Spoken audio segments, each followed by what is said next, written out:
Hello दोस्तों, मैं शुभम कुमार। आज से हम लोग का हिस्ट्री का सेशन स्टार्ट होगा, जो कि हिस्ट्री का 3 भाग है।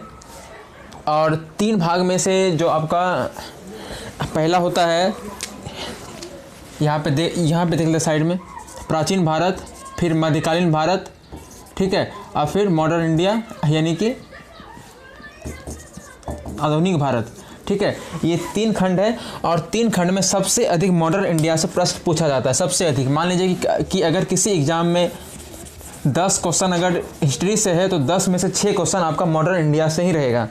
तो आज हम लोग जैन धर्म देखेंगे, जो कि आपका प्राचीन भारत का एक हिस्सा है। और जैन धर्म और आपका बौद्ध धर्म, इससे आपका एक न एक प्रश्न किसी भी एग्ज़ाम में, चाहे आप कोई भी आप एग्ज़ाम दे रहे हैं, वनडे एग्ज़ाम दे रहे हैं या फिर छोटा सा लेकर के बड़ा तक, आपका एक प्रश्न तो फिक्स ही रहेगा। और इतना में से आपका एक प्रश्न फिक्स है, ये बात आप लोग याद रखेंगे। आज हम लोग का जैन धर्म स्टार्ट होगा और इसके बाद हमारा अगला वीडियो, नेक्स्ट वीडियो जो होगा वो बौद्ध धर्म पे होगा। आप लोग जैन धर्म पूरा अच्छे से समझिए और वीडियो अगर आप लोग को अच्छा लगे तो लाइक और सब्सक्राइब जरूर कीजिएगा। जैन धर्म को आप पूरा समझिए। इसके बाद आप प्रीवियस ईयर कोई भी आप लोग क्वेश्चन देखिएगा तो आपसे सवाल जरूर बनेगा। तो देखिए, अब हम लोग अपने जैन धर्म पे आते हैं। ये सारा लिखा हुआ है, आप लोग पहले इसका स्क्रीनशॉट ले लें, फिर मैं आपको इसे पूरा समझाऊंगा, ठीक है। अब देखिए, जैन धर्म क्या है कि जैन धर्म जो है, जैन धर्म में लगभग हमारा 24 तीर्थंकर हुए थे। तीर्थंकर क्या होता है, जैसे कि आप लोग सिख धर्म में गुरु, जैसे कि गुरु नानक, जिसका कि जन्म 1469 ईस्वी में हुआ था। इस तरह से फिर आपका गुरु गोविंद सिंह जो 10वें गुरु थे, अंतिम गुरु, जो धर्म का जो संचालक करता है, ठीक है, जो संचालन करता है उसे हम लोग गुरु कहते हैं, ठीक है। तो वैसे ही जैन धर्म में उसे क्या कहें, तीर्थंकर कहें। तो टोटल 24 तीर्थंकर हुए थे, ठीक है। एग्ज़ाम में आपका पहला क्वेश्चन यहाँ पे हो गया कि जैन धर्म के कितने तीर्थंकर होते हैं, तो वो 24 तीर्थंकर होते हैं, ठीक है। 24 तीर्थंकर, ये आपका पहला क्वेश्चन हो गया, ठीक है। अब देखिए कि 24 तीर्थंकर में पहला तीर्थंकर कौन है, ठीक है। 24 में पहला कौन है, तो वो ऋषभदेव है, ठीक है। ये पहला ऋषभदेव है। ऋषभदेव का जन्म कहाँ हुआ था और कब हुआ था, तो ये हल्का आपका अगर थोड़ा अच्छे लेवल का अगर एग्ज़ाम है तो वो सब एग्ज़ाम में पूछा जाता है कि जैन धर्म के पहले तीर्थंकर। वो आपको क्वेश्चन में ही आपको जो याद है वो आपको क्वेश्चन में ही दे देगा, ठीक है। तो जैन धर्म के पहले तीर्थंकर ऋषभदेव का जन्म कब, ऋषभदेव का जन्म कहाँ हुआ था, ठीक है। तो ऋषभदेव का जन्म जो है वो चैत कृष्ण नवमी को हुआ था, ठीक है, जो कि चैत माह में आता है, ठीक है। चैत माह में आता है, कृष्ण नवमी को हुआ था और राम जन्मभूमि में हुआ था, ठीक है। राम जन्मभूमि कहाँ है वो तो आप लोग को पता ही होगा, ठीक है। अब देखिए कि अधिकतर एग्जाम में पहला, तीसरा और 24वां, पहला, 23वां और 24वां पूछता है, ठीक है। अब देखिए कि ये 23वां तीर्थंकर कौन है, पार्श्वनाथ है, ठीक है। 23वां तीर्थंकर कौन है, पार्श्वनाथ है। पार्श्वनाथ का जन्म कहाँ हुआ था, अगर बात करें तो पार्श्वनाथ का जन्म काशी के वाराणसी में हुआ था, ठीक है। काशी के वाराणसी में 23वां तीर्थंकर का जन्म हुआ था, ठीक है। कहाँ में हुआ था, वाराणसी में, ठीक है। और इसका पिता का नाम क्या था, पार्श्वनाथ के पिता का नाम क्या था, अशुसेन था। पार्श्वनाथ के पिता का नाम क्या था, अशुसेन था। अब 24वां तीर्थंकर का बात आ रहा है। 24वां तीर्थंकर कौन था, तो महावीर स्वामी था। 24वां तीर्थंकर कौन था, महावीर स्वामी। महावीर स्वामी का जन्म कहाँ हुआ था, कुंडग्राम कहाँ है, हमारे बिहार के वैशाली में, ठीक है। ये वैशाली, कुंडग्राम कहाँ है, वैशाली में, ठीक है। तो 24वां तीर्थंकर कौन हुए, महावीर। अब महावीर का जन्म कहाँ हुआ था, कुंडग्राम में। अब कब हुआ था महावीर का जन्म, तो महावीर का जन्म आपका 540 BC में हुआ था, ठीक है। 540 BC। अब आप लोग को कन्फ्यूजन होगा कि ये BC क्या होता है, 540 ईसा पूर्व, 540 ईसा पूर्व क्या हो गया। अभी जैसे कि हमारा यहाँ पे दिख रहा होगा, आप लोग थोड़ा बोर्ड छोटा है, मैनेज कर लीजिएगा, ठीक है। ये मान लेते हैं, ये अभी हमारा कौन सा ईस्वी चल रहा है, 2023 चल रहा है, ठीक है। 2023 चल रहा है, ब्लैक आप लोग को ज़्यादा दिखेगा, 2023 चल रहा है। तो इससे पहले 2022, 2021, 2020, 19, 18, 17 इस तरह से करते करते एक समय ऐसा होगा कि ईस्वी एक भी हुआ होगा, 1, 2, 3, 4, तभी तो 2023 तक पहुंचा है। तो एक ईस्वी आया, अब एक ईस्वी यहाँ पर जो आया, ठीक है। अब इसके पीछे -1, -2, -3 इस तरह से चलते चलते 540 ईस्वी तक हम लोग फिर पीछे आ गए, ठीक है। 540 ईस्वी तक पीछे आ गए, यानी कि -540, ठीक है। तो इसको -540 नहीं कह करके 540 BC कहते हैं, यानी कि 540 ईसा पूर्व ईसवी पूर्व। ईसा पूर्व क्या होता है कि ईसा का जन्म एक जहाँ से जन्म हुआ था ईसा का, तो वहाँ से अंग्रेज़ों ने या फिर समझे कि यूरोप वासियों के द्वारा वहाँ से 1 ईस्वी को स्टार्ट कर दिया गया था। सब कोई अपना अपना संवत प्रारंभ किया गया था, जैसे कि शक संवत सब 76 ईस्वी से जो कि हमारा कैलेंडर सब चलता है, तो उसके अनुसार ये सब हमारा हुआ था। तो 540 BC आप लोग समझ गए होंगे कि अभी से 2023 जो है, यहाँ से अगर हम 1 गए फिर 0 फिर -1 फिर -2 -3 सर्च करते करते -540 तक जाएंगे, तो हमारा वो पीछे जो गया उसको हम BC कहते हैं, ठीक है। BC अगर 2023 है तो हम उसको AD कहेंगे, ठीक है, AD, ठीक है। BC का फुल फॉर्म क्या हो गया? बिफोर क्राइसिस, ठीक है, बिफोर क्राइसिस। ये भी आप लोग याद रखिएगा, किसी एग्जाम में पूछा गया है। तो अब देखिए कि महावीर स्वामी का जन्म कहाँ हुआ था। महावीर स्वामी का जन्म तो कुंडग्राम वैशाली में हुआ था, और इसके पिता का नाम क्या था? सिद्धार्थ, और ये ज्ञात्री कुल के राजा थे, ठीक है, ज्ञात्री कुल के राजा थे इसके पिता सिद्धार्थ। आप समझिए कि महावीर स्वामी जो है 24वां तीर्थंकर, ये राजा का बेटा था, और उसके बाद इसके पहले जो था 23वां, वो भी राजा का बेटा ही था, ठीक है।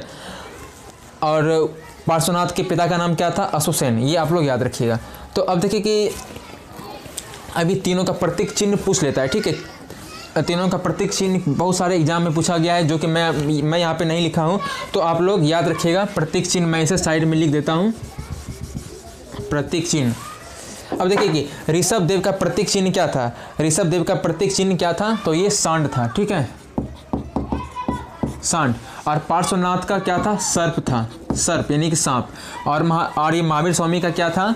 महावीर स्वामी का सिंह था, ठीक है। महावीर स्वामी का मैं ब्लैक से लिख देता हूँ सिंह, ठीक है। तो ये आप लोग को याद रखना है, ठीक है, ये आप लोग को याद रखना है। अब देखिए कि पहला ऋषभ देव, 23वां पार्श्वनाथ, 24वां महावीर स्वामी, सभी का जन्म स्थल आप लोग को याद रखना है। अब देखिए जैन धर्म का वास्तविक संस्थापक किसे कहा गया? जैन धर्म का वास्तविक संस्थापक किसे कहा गया? तो महावीर स्वामी को जैन धर्म का वास्तविक संस्थापक कहा गया, ठीक है। वास्तविक संस्थापक जैन धर्म का किसे कहा गया? तो महावीर स्वामी को कहा गया। अब देखिए एक मोस्ट इम्पोर्टेंट प्रश्न, ये आप लोग को अच्छे एग्जाम में पूछा जाता है। अच्छा देखिए एग्ज़ाम सभी अच्छा होता है, थोड़ा लेवल का बात होता है। जिसका लेवल थोड़ा हाई होता है तो हम लोग या कोई भी सामान्य भाषा में उसे अच्छे लेवल का बोल दिया जाता है, तो सभी एग्ज़ाम अच्छे लेवल का होता है। अब देखिए कि ऋषभ देव ऋग्वेद, ठीक है, एग्ज़ाम में पूछा जाएगा कि ये जो है ये 23वां तीर्थंकर, सॉरी ये 22वां है, ठीक है। आप लोग हम हिंदू मंत्र में अरिष्टनेमी का नाम बहुत जगह मंत्र में है, और ये 22वां तीर्थंकर है, ठीक है, 22वां तीर्थंकर। अब देखिए कि ऋग्वेद में ऋषभ देव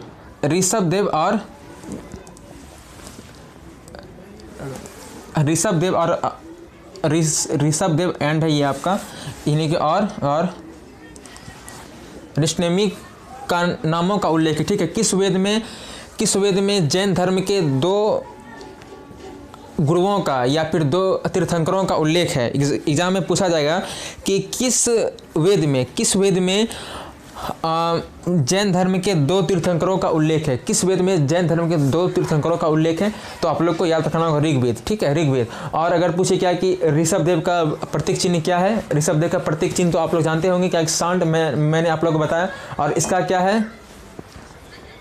अरिष्टनेमी का, तो इसका क्या है? शंख है, ठीक है, इसका शंख है। तो इसे आप लोग नोट डाउन कर लीजिएगा, मोस्ट इंपॉर्टेंट है। अब देखिए जैन धर्म 2 भाग में कैसे बट गया, तो इसका थोड़ा कहानी है, मैं आपको बताता हूँ, ठीक है।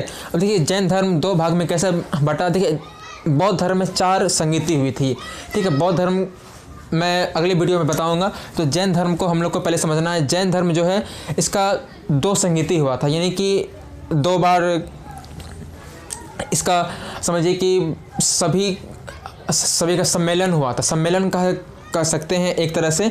तो 2 संगति हुआ था, जो कि पहला संगति ये 300 BC में हुआ था, ठीक है, 300 BC में। अब इसमें क्या हुआ था कि 300 BC में मगध में, ठीक है, मगध उस समय का बहुत बड़ा साम्राज्य था। मैं आपको प्राचीन भारत में स्टार्ट से लेकर के चलूँगा, ऋग्वेद सबसे टोटल। तो मैं भी स्टार्टिंग में किया कि आप लोग यहाँ से ज़्यादा समझ में आए और तभी आप लोगों को पढ़ने में भी मज़ा आएगा। तो 300 ईस्वी पूर्व में मगध में बहुत भीषण 12 वर्षों का अकाल पड़ा था। ठीक है, 12 वर्षों का अकाल पड़ा था। तो अकाल पड़ने के बाद यहाँ पे अब खाने के लिए नहीं मिल रहा था। तो इसमें उस समय 300 ईस्वी पूर्व में आप लोग जैसे कि देखते होंगे क्या कि महावीर स्वामी का मृत्यु 468 में ही हो गया था, 468 BC में ही हो गया था। और 168 साल के बाद उस समय तक तो जैन धर्म के तीर्थंकर तो 24 तक ही रहा। उसके बाद सभी इसके मार्ग पर चलने वाला गुरु बन गया। ठीक है, जैसे कि कैसे क्या है कि अभी आप पढ़ रहे हैं, फिर आप अगर अच्छा आप ज्ञान अगर आप ले लिए तो भी आप भी अपना एक अभी से कुछ समय के बाद आप भी अपना एक कोचिंग या इंस्टीट्यूट आप खोल सकते हैं, जो कि आप भी एक तरह से गुरु ही हो गए। एक तरह से क्या आप गुरु ही हो गए। ठीक है, तो उसे 300 ईस्वी पूर्व में मगध में भीषण अकाल हुआ था। ठीक है, तो 12 वर्षों का जब 300 BC से पहले 12 वर्षों का जो अकाल पड़ा, तो उस समय दो गुरु थे, स्थूलभद्र, ठीक है, और एक भद्रबाहु। आप लोग याद रखिएगा, अगर नहीं भी दिख रहा है ये आपको लुसेंट में भी मिल जाएगा, लेकिन लुसेंट्स आपको यहाँ पर ज़्यादा डिटेल है। देखिए बुक में सब कुछ है, लेकिन पढ़ने में और समझने में बहुत ज़्यादा कठिनाई होती है। इसीलिए आप लोग कोई भी शिक्षक का सहारा लेते हैं। ठीक है, हम लोग भी लेते हैं। तो स्थूलभद्र और भद्रबाहु ये दो गुरु थे।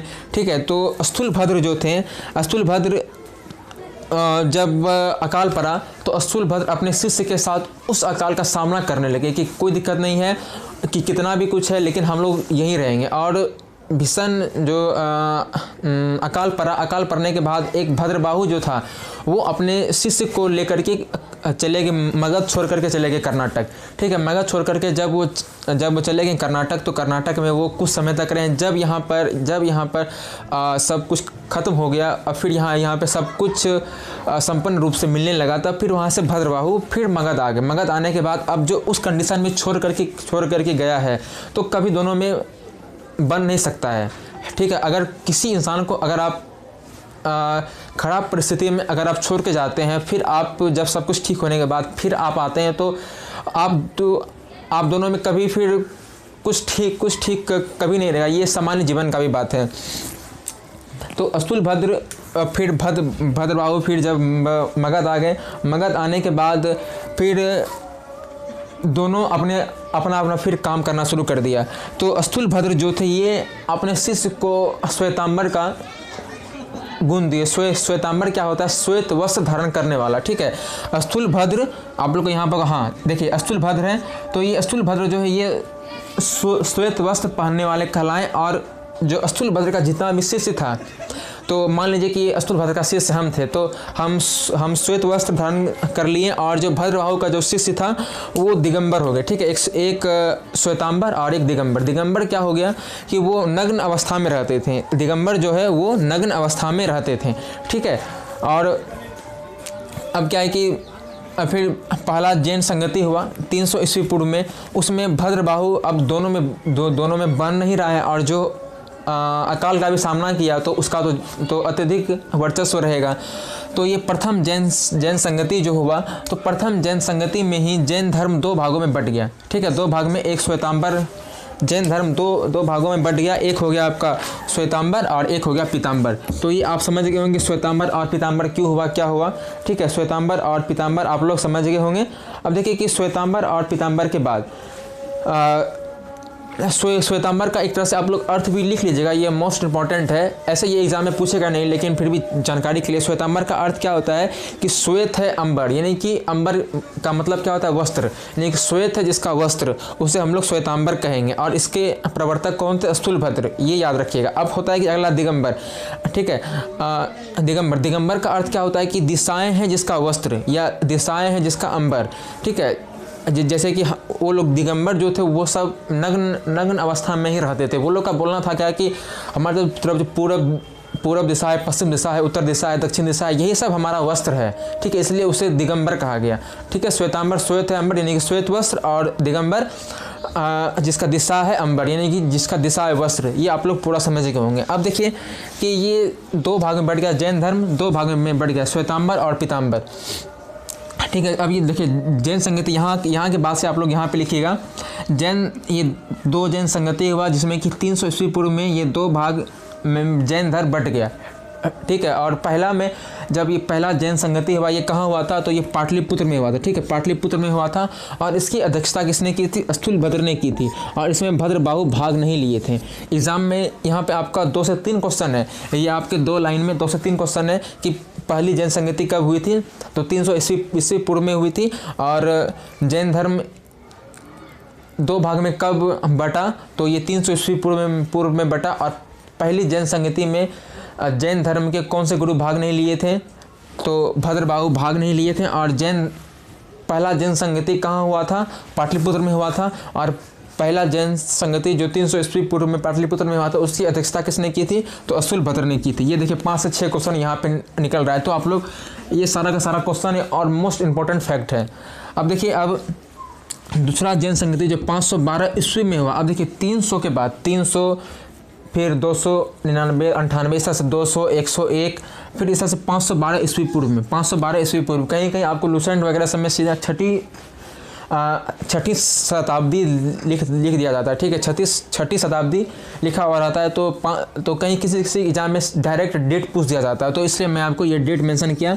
512 ईस्वी पूर्व में ये गुजरात के वल्लभी में हुआ, ठीक है। और इसकी अध्यक्षता किसने किया, तो देवर्षि क्षमाश्रवण ने द्वितीय जैन संगति की अध्यक्षता की थी, ठीक है। और इसमें जैन साहित्य को लिपिबद्ध किया गया था, ठीक है, जैन साहित्य को लिपिबद्ध किया गया था यानी कि लिखा गया था पूरा, ठीक है। जैन साहित्य को इसी समय 512 ईस्वी में लिखा गया था। और ये कब हुआ था, तो 512 ईस्वी में कहाँ, तो गुजरात के वल्लभी में। इसकी अध्यक्षता किसने की थी, तो देवर्षि क्षमाश्रवण ने किया था। अब देखिए जैन धर्म में त्रिरत्न थे, बीपीएससी एग्जाम में पूछा गया था त्रिरत्न किस धर्म से संबंधित है, तो त्रिरत्न जो है वो आपका जैन धर्म से संबंधित है, ठीक है।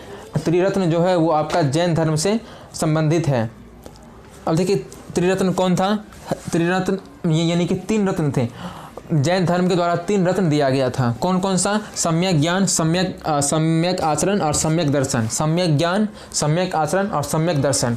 अब देखिए अब हम लोग पहले महावीर स्वामी का पूरा डिटेल देखते हैं, इसके बाद पूरा इधर देखेंगे। अब देखिए महावीर स्वामी का जन्म कहाँ हुआ था, 540 ईस्वी पूर्व में, 540 ईस्वी पूर्व में कहाँ हुआ था, तो ये ये कुंडग्राम में हुआ था, ठीक है, कुंडग्राम में हुआ था। इसको देखिए याद करने का ट्रिक क्या है कि किसी का जन्म होता है तो वो लोग कान में कुंडल पहनते हैं, ठीक है। और जब किसी की मृत्यु होती है तो हम लोग भोज में क्या खाते हैं, पूरी खाते हैं। तो इससे आपका दोनों याद हो गया। कैसे याद हो गया, तो ये देखिए जन्म कहाँ हुआ, तो जन्म यहाँ नहीं लिखा हुआ है, कुंडग्राम में हुआ था। यहाँ देखिए, हाँ जन्म कहाँ हुआ था, कुंडग्राम में हुआ था। और मृत्यु कहाँ हुआ था, पावापुरी में हुआ था। मरने पर हम लोग भोज में क्या खाते हैं, पूरी, इससे पावापुरी। ये आप लोग को याद रखना। पावापुरी कहाँ है, तो वो बिहार में है। बिहार में कहाँ है, तो राजगीर में है। ये आप लोग याद रखिएगा। अब देखिए कि इसके पिता का नाम क्या था, तो सिद्धार्थ, ये ज्ञात्री कुल के राजा थे। और इसकी माता क्या थी, माता का नाम क्या था, त्रिशला था। और ये लिच्छवी कुल की राजकुमारी थी, ठीक है। ये आप लोग याद रखिएगा। माता का नाम क्या था, त्रिशला, और ये लिच्छवी कुल की राजकुमारी थी। और पत्नी का नाम क्या था, यशोदा। पत्नी का नाम क्या था, यशोदा। और पुत्री का नाम क्या था, पुत्री का नाम क्या था, तो पो से पुत्री और पो से क्या हो गया आपका, प्रियदर्शना, ठीक है। पुत्री का नाम क्या हो गया आपका, प्रियदर्शना। और इसके पुत्री का जो शादी हुआ तो उसके दामाद का नाम क्या हो गया, यानी कि पुत्री के हस्बैंड का नाम क्या हो गया, जमाली। यानी कि अगर पूछे कि महावीर स्वामी के दामाद का नाम क्या था, तो जमाली, ये या फिर जमाली। और कहीं कहीं एग्जाम में आपको जामिल भी रहेगा, ठीक है, कहीं कहीं जामिल भी लिखा रहता है, तो ये भी आप लोग याद रखिएगा, ठीक है। तो महावीर स्वामी के दामाद का नाम क्या था, तो जामिल। और ये जैन धर्म के ये प्रथम शिष्य भी बने थे, महावीर स्वामी के प्रथम शिष्य भी बने थे। और महावीर स्वामी के बचपन का नाम क्या था, वर्धमान था। महावीर स्वामी के बचपन का नाम क्या था, वर्धमान था। और महावीर स्वामी 30 वर्ष की अवस्था में गृह त्याग किया, जबकि महावीर स्वामी की शादी भी हो गई थी और वो अच्छे से रह भी रहे थे। फिर वो अचानक उसे ऐसा लगा क्या कि हमें अब गृहस्थ जीवन छोड़ देना चाहिए। तो वो गृहस्थ जीवन छोड़ करके 30 वर्ष की अवस्था में वो गृहस्थ जीवन का त्याग कर दिया, और त्याग करने के बाद वह कठोर तपस्या किया। ठीक है, कठोर तपस्या करते हुए उसे 12 साल वो कठोर तपस्या किया। ठीक है, 12 साल, यानी कि उसे 42 वर्ष की अवस्था में उसे ज्ञान की प्राप्ति हुई। 42 वर्ष की अवस्था में उसे ज्ञान की प्राप्ति हुई। और महावीर को किस नदी और किस वृक्ष के नीचे ज्ञान की प्राप्ति हुई, मोस्ट इंपॉर्टेंट प्रश्न है। जितना इसको इंपॉर्टेंट बोलिए उतना ही कम है। महावीर स्वामी को जिरिम्भी ग्राम के निकट रिजु पालिका नदी, मोस्ट इंपॉर्टेंट, जहाँ जहाँ मैं रेड टिक लगा रहा हूँ वो सब इंपॉर्टेंट है।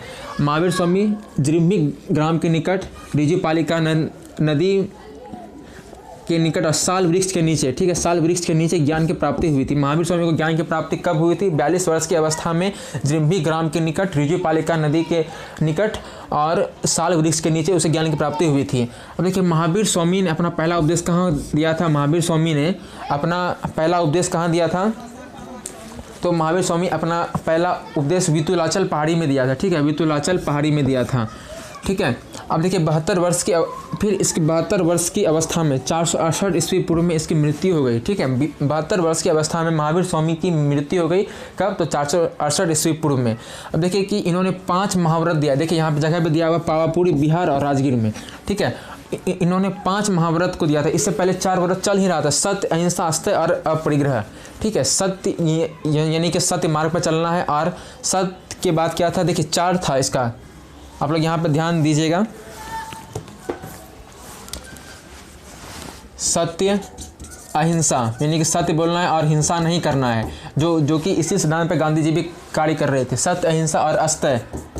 ठीक है, अस्तेय और अपरिग्रह, ये चारों पहले से ही चले आ रहे थे, और ये सब चले ही आ रहे थे। लेकिन महावीर स्वामी अपना एक ऐड किए इसमें, यानी कि अपना एक और विचार को इसमें जोड़ा। इन्होंने एक विचार को जोड़ा कि ब्रह्मचर्य, यानी कि अगर किसी इंसान का अगर शादी ही नहीं होगा तो उसे किसी चीज़ से कभी कोई लोभ ही नहीं होगा कि हमें मतलब झूठ बोलना है या फिर हमें किसी भी तरह का कोई पाप भी करना है।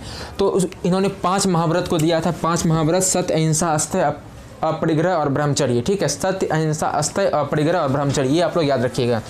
और उसके बाद महावीर स्वामी जो है पुनर्जन्म और कर्मवाद में विश्वास रखते थे। महावीर स्वामी पुनर्जन्म और कर्मवाद में विश्वास रखते थे। ठीक है, पुनर्जन्म और कर्मवाद में विश्वास रखते थे, ये सब समझ गए। और इसमें एक पॉइंट आप लोग ऐड कर लीजिएगा कि जैन धर्म की जो भाषा थी वो कौन सी भाषा थी? वो प्राकृत भाषा थी। ठीक है, प्राकृत भाषा थी। ठीक है, जैन धर्म की कौन सी भाषा थी? प्राकृत भाषा थी, जिससे कि हम लोग और एक नाम से जानते हैं, अर्धमागधी। ठीक है, अर्धमागधी के नाम से भी जानते हैं। ठीक है, तो ये आप लोग समझ गए होंगे, ये मोस्ट इंपॉर्टेंट है। जैन धर्म की कौन सी भाषा थी? प्राकृत, जिसे कि हम लोग अर्धमागधी के भी नाम से जानते हैं। अब आप लोग आइए इधर। जैन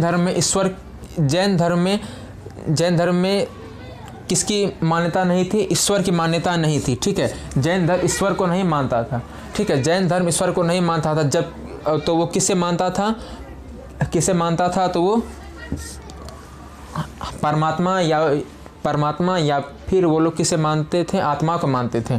ठीक है, अब देखिए कि इसके बाद जैन धर्म मानने वाले कौन कौन से राजा थे? प्रमुख राजा जो कि बहुत ही पॉपुलर थे।